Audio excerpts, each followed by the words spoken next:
Mitu korda päevas sa niimoodi Kustiga jalutad ümber maja? No siis, kui ma viitsin, ma iga päev tegelikult ei viitsi. Ja kui vihma sajab, siis ta on ka piisavalt selline, et ega siis ta ei ole nõus tulema. Tema ikka tahab paremaid tingimusi. Kuigi ta enamasti siis, kui kevad hakkab, siis ta teab, et nüüd läheb jalutamishoojaks ja siis ta tihtipeale röögib seal ukse juures, kraunub, et tema tahab õue. Kusti on pärit Pääna-Jõesuu kandist.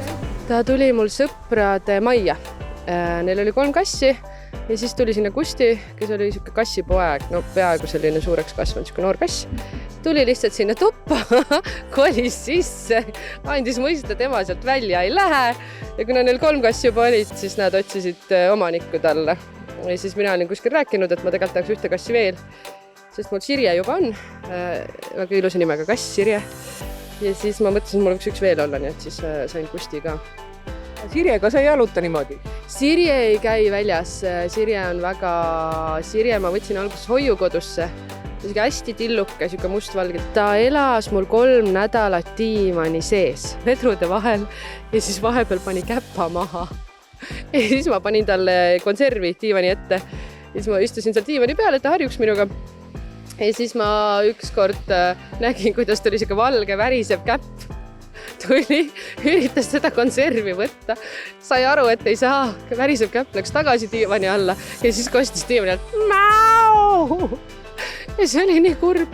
Ja siis ma sain aru, et ma ei saa teda kuhugi varjupaika anda või edasi anda kellelegi. Miks just Sirje tema nimeks sai? Ei taha nüüd ühegi Sirje kohta midagi kuidagi imelikult kõlavat öelda, aga ta oli selline konservatiivne. Ta tundus siuke teise põlvkonna inimene. Elab maal, valib EKRE-t. Mõtli tahab rahulikku elu, ei taha mingit linnakära midagi. Sirje on juba 10-aastane, Kusti 7. Mõlemad kassid olid enne, kui Kirke sündis. Kuidas kassid Kirke vastu võtsid? Alguses olid väga pigem ei.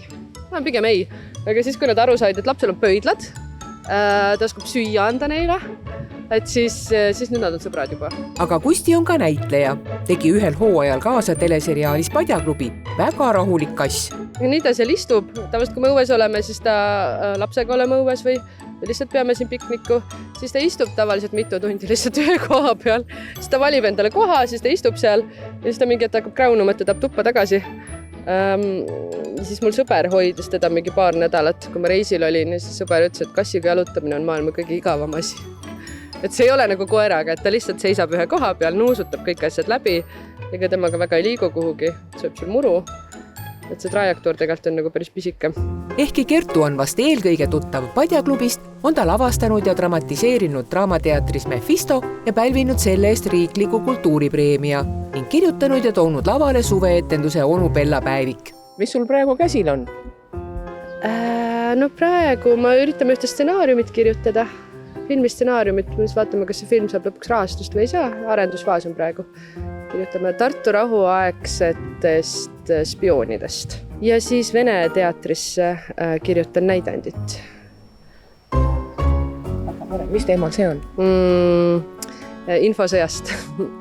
Sellest, kuidas 90-ndatel lõpus ja 2000-ndatel, et kuidas kogu see asi, mida meie tajume praegu Facebooki trollide ja nende Vene infooperatsioonidena, et kuidas see on täiesti orkestreeritud, kuidas seal on konkreetsed inimesed, kes selle välja mõtlesid, selle läbi viisid ja selle keskmes on üks tegelikult Eesti päritolu mees, Anton Vaino, kes on siis Putini nii-öelda siis pressiülem või ma ei tea, mis ta see ametlik nimi on, ühesõnaga ingliskeelse Chief of Staff, tema siis parem käsi, kelle vanaisa oli Karl Vaino.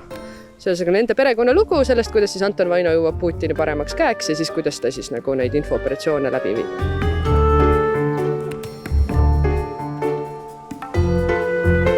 Kuule, meil on ikka rääkinud, meil on intervjuu läbi.